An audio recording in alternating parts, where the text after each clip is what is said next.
Hello, friends. So I started painting here just a few minutes ago. This is a painting I started on Sunday. It's now Tuesday, so 2 days ago I did this painting at a wedding in Chapel Hill for Aaron and Kelsey. They requested a slightly more abstract painting, which I'm very happy with. I'm happy to do that, and I'm also quite happy with the painting. Now, yesterday I took a day off, and this was sitting on the easel, so I had a chance to look at it. There's several little things. I know I'm not close to finished, but there's several little things that I picked up on. But I started painting a few minutes ago, and then thought, oh no, wait a minute, I should really bring you guys in here because, and I'm gonna do something crazy. I'm gonna set my camera up on a chair. Sorry for all the earthquakes here. Sorry, be with you in a minute. There's a nice shot of my office. So I really want you to be able to see.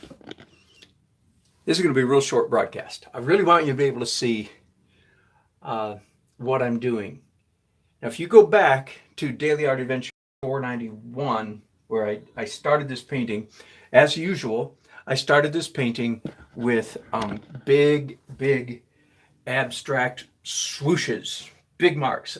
Abstract has, in a sense, nothing to do with the subject matter, except that it's oppositional, contrasting to the subject matter in color and shape. So here I am down to some of the very last steps of the painting process, and you can still very much see all these bluish green marks. See, I knew this painting was going to be warm orange yellow, warm orange red.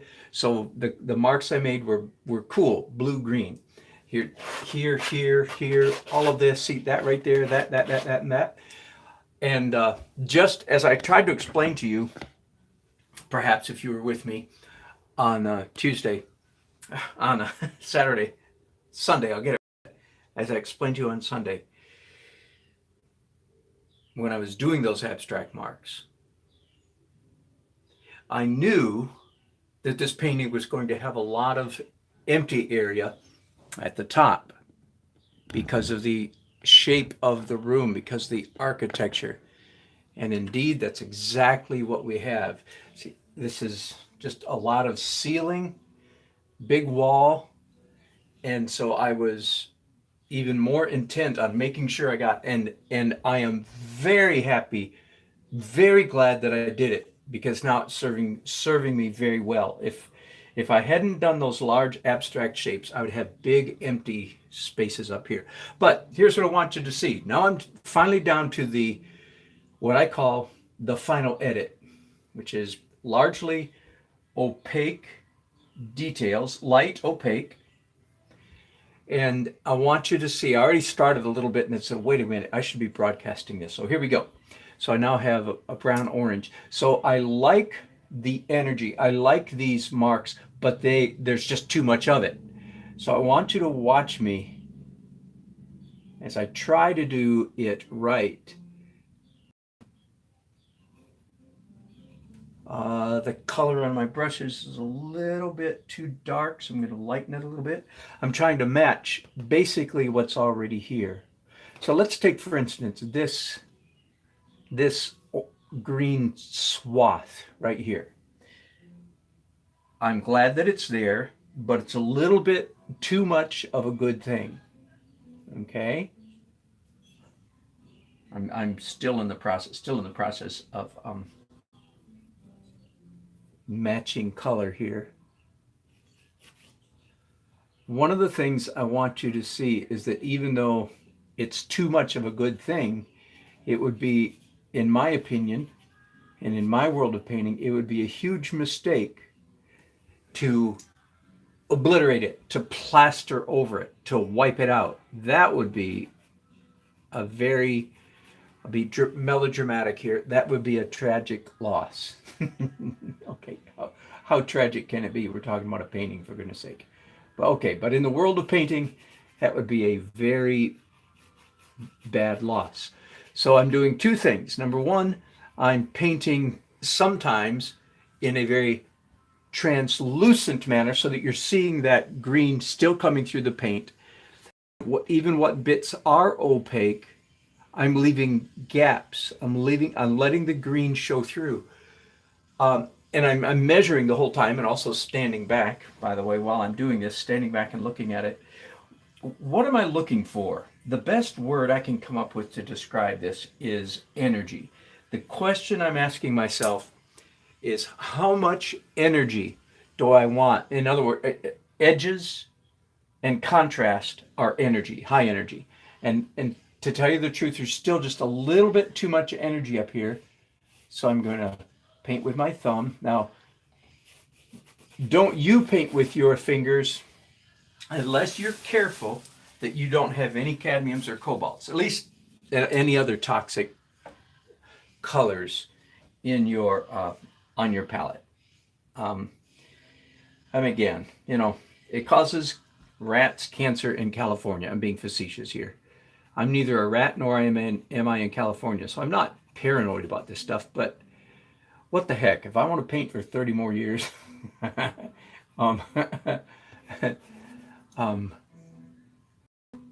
why take the chance?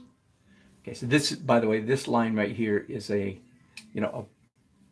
wire, a cable holding the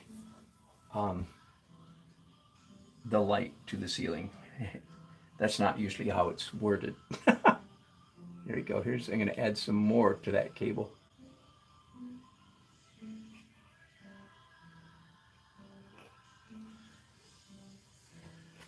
Okay. Let's do a little bit more. Whoops, that's way too bright. I forgot that I changed my color that much.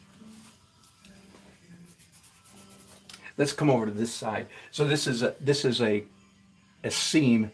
Here's a pitched roof and here's a vertical wall, right? So there's the line, the seam between them. Let's go to this side. And this ceiling is going to be considerably grayer than this wall. This is a old-fashioned red brick, orange brick wall, and this is a plaster drywall ceiling. So I want a subtle shift in color, not a radical shift, but a subtle shift in color. So again, I'm trying to match the color that's already there. And you see all this green chaos? That's what I want to. When I say cover up, again, I hope you're catching this. I don't mean obliterate. Don't get mad at. Don't cover up. Don't get out your big old fat brushes and plaster over. No. I still want that energy there. I want some of it. The only question is how much.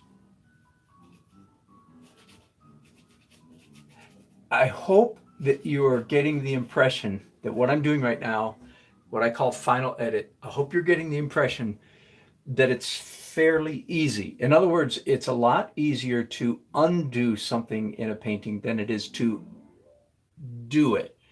So if I didn't have enough energy up here, I would be trying to come up with different ways to invent, create more stuff. But thank goodness I already have a lot up there. And so I don't have to invent anything. All I have to do is decide how much to push it back. I'm going to come back to this little thing shape right here. I like it a lot, but it's a little bit too much energy for this close to the edge. There's that word again, right? Energy. It's too much energy for being that close to the top corner of the painting. I feel like that's just about right there. I've got this area just about, but I want you to notice that you can still see hints of that green, those green lines. You can see it through the translucent paint that I put up there, and you can see it around. I leave cracks, spaces, gaps between my brush strokes.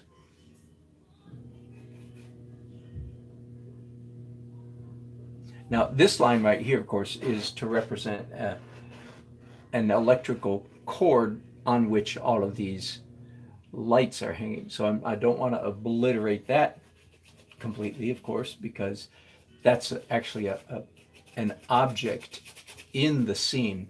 These green marks are not objects in the scene at all. I hope you're getting this. This may be the most, no, I'm sure, of all the hundreds of broadcasts I've done, I've never zeroed in quite this intensely into this particular issue of final edit versus initial abstract. Okay, so the initial abstract is the very, very, very first thing. If you're new to following me, you don't have any idea what I'm talking about. You don't know where these green marks came from. Go back to the beginning of Daily Art Adventure 491, which was I did on Sunday, and see me do these marks at the very beginning. But I do it on every painting, so you can just go back and watch me do the beginning of a painting, and you'll see, if you're new to my channel, you'll see I start out my paintings. I've been doing this for about 2 years now, I think. I start out my paintings by making intentionally wild and crazy abstract marks on the canvas. That do the marks reflect the object or the scene that I'm painting. They're related to it in an antithetical manner. In other words, I make sure that my abstract marks don't go like along this line or along this line. See that they went like this, and there's a big curve that goes like this. I have a finished wedding painting downstairs, all finished, and if I had thought about it, I would have brought it upstairs to show you the same thing. No, right here, am I still here? Yep. Right here you can see a bright yellow streak. And it comes all the way down real here. Do you see that bright yellow? That also was part of the initial abstract. And this kind of stuff, what I'm doing here, will drive, I don't know, a hyper realist crazy, or somebody who's OCD, because they're going to be saying, I don't get it. That doesn't have anything to do with, the ceiling of this room. Why is there a big yellow right there? And you're right, it doesn't have anything. It is not a representational impulse. But dang, does that look cool. Take my word for it. I can imagine that there was a time, it's so far in the back in my history now, where I would have had a hard time seeing how cool that was. I would have gone, what? I don't get it. That is not cool. It's just weird. I had a lot to learn. About what makes a beautiful painting beautiful. What is it? Man, I don't think I want to get into that lecture again, but it goes something like this. But here's the lecture. Here's the title of it. We don't paint pictures, and forgive me, I always mispronounce that word on purpose just to accentuate what I'm talking about. Our job as artists is not to paint pictures. Let me put it this way. Our job as artists is not to paint pretty pictures. There. So now I'm mispronouncing 2 words. Those of you who are not, English is not your first language, the word in English is pictures, not pictures. Anyway, our goal is not to paint pretty pictures. Our goal, I'm going to use my language very carefully, our goal as painters is to paint paintings. Now you might think that's a bunch of crazy double talk, but it's not. Our goal, ever since the invention of the camera 160 years ago, artists originally lost their job because for millennia, artists had been the cameras of the human race. with the invention of the camera, we lost our job, but we also discovered we were freed, free at last, free at last. Thank God Almighty, free at last, or something like that. We were freed from our slavery to the picture and released to instead create beautiful paintings. So all of this abstract stuff up here is not about realism. And that, again, it takes young artists in particular sometimes a very long time. Some never reach it. That's all right. It takes them a long time to discover the difference between painting pretty pictures and painting paintings.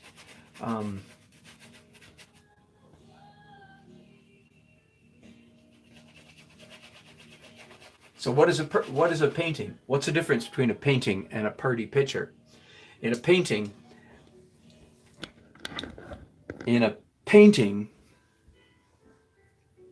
the brush strokes themselves, the bare, naked, elemental marks on the canvas are more important than the picture. The composition is more important than the picture, the balance, the major shapes. The lights and dark are more important than the picture. The colors are more important than the picture. The texture is more important than I'll start using the right word now. The texture is more important than the rhythm is more important than the picture. Now, those of you who are trained artists, or you had art in high school, you'll recognize all I'm doing is listing the elements of design and some of the principles of design, two separate categories. Elements of design: line, shape, color, design, value, texture. And principles of design, a little bit more abstract: tension, contrast, balance, and so on and so on and so on and so forth. All of those elements are paramount. That's what makes a good painting, is the abstract, if you will, the abstract rules of painting is what makes a painting good. Not so. No, let me finish that, because along with, often in this case, since this is obviously a representational painting, look at their faces. This is actually, by the way, even though it's very loose, I was tickled. I didn't use any no grid, no nothing on these figures, and dang, I nailed them. I wish I always nailed them. I wish I was that good, but on Sunday I nailed them. That is a good. So my point being, I'm not an abstract painter. I'm a representational painter. So much so that I can even do people that are not just recognizable, but my terminology, that's not only a likeness of the bride and groom, that's a, quote unquote, a perfect likeness. So again, the difference between pretty picture and a painting is, in a painting, what makes a painting beautiful is not the fact that it's realistic. What makes a painting beautiful is the fact that it's line, shape, color, design, value, texture, balance, tension, blah, blah, blah, blah, blah. Okay, so all of my initial abstract marks are adding a great deal to the finished painting. Okay, I'm going to do just a little bit more before I go over here in this corner. Again, you see all this big green, blue, greenish stuff? What in the world is that? Well, you all know exactly what it is now. First of all, it's not a picture of anything. Now, you may ask the question, well, how did you know, did you know that you were putting these abstract marks in exactly the right spot? And the answer is an emphatic no, no, no, no, no, no, no. I did not know. I don't sit and calculate and measure carefully, trying to guess. No, no, no, no. It's just in that, with that initial abstract mess that I make. It's my job to make sure that I put down adequate enough chaos, visual chaos, abstract visual chaos. It's my job to make sure I put down enough, and it's my job to make sure that my abstract chaos, again, go back and if you haven't watched me before, go back and watch me start this painting on Sunday. It's my job to make sure that the abstract chaos that I put down is attractive. That's huge. That is huge. Those initial marks that I put down must be, if I may use the word, good looking. They must have a certain je ne sais quoi. They must have a certain panache. They must, yeah, it's funny how you have to use French words. You want to describe something. That is really funny. A certain svelte, a certain suave. There, 4 French words. They have to have a certain energy about them, beauty about them. So again, so that's a challenge to some of you. If you don't know what makes a mark beautiful, what is a beautiful mark, then that abstract business is going to be a real challenge to you. So there you go. You have to learn what a beautiful mark is. And if you want my take on it, I have done several videos, just like Dan Nelson abstract, okay? Because I teach abstract painting in several videos. I have 6 categories of abstract painting. And then the final question is, which category is the best, or which one do you want? And my answer is all 6. Most good abstract paintings have elements of all 6 categories. That's all I'm going to say about that. If you want to know more about it, just again, do a search for Dan Nelson abstract and you should find it. So you see now in just last couple of minutes how I've diminished that green, but it's still there. You can still see it. I've been, while I'm painting, I'm measuring how much of this or that, how much do I still want showing through. And of course, if I can come back later and say, well, I think I want to take out a little, take out, which means adding, you know, the realistic color, the brownish brick color, covering up more of the green. What always surprises me, I'm not kidding, what always surprises me is the degree to which our eye, our brain, of course, really, our eye accepts without protest this abstract mess. Like even these green streaks right here that are still pretty visible. See, 1, 2, 3, 4, 5, 6 have nothing to do with realism. Now I might diminish this one just a little bit before I'm finished, but it does. It honestly always surprises me how much our brain accepts those marks without protest. Now, I can imagine I've run into some personalities who have a hard time with that. People who are really, really stuck in their adult mind, in their judging mind, have a hard time with some of that stuff. But most people do not. Okay, that's good enough. I've been rambling long enough. I'm going to end this broadcast here, and I hope I've got several meetings going today, several interruptions throughout the day, unfortunately. But I will be back as soon as I can. Thanks so much for watching. Let me see if there's any chat comments here before I leave. Any chat? Nope. Okay. Thanks, guys, for watching. Bye-bye.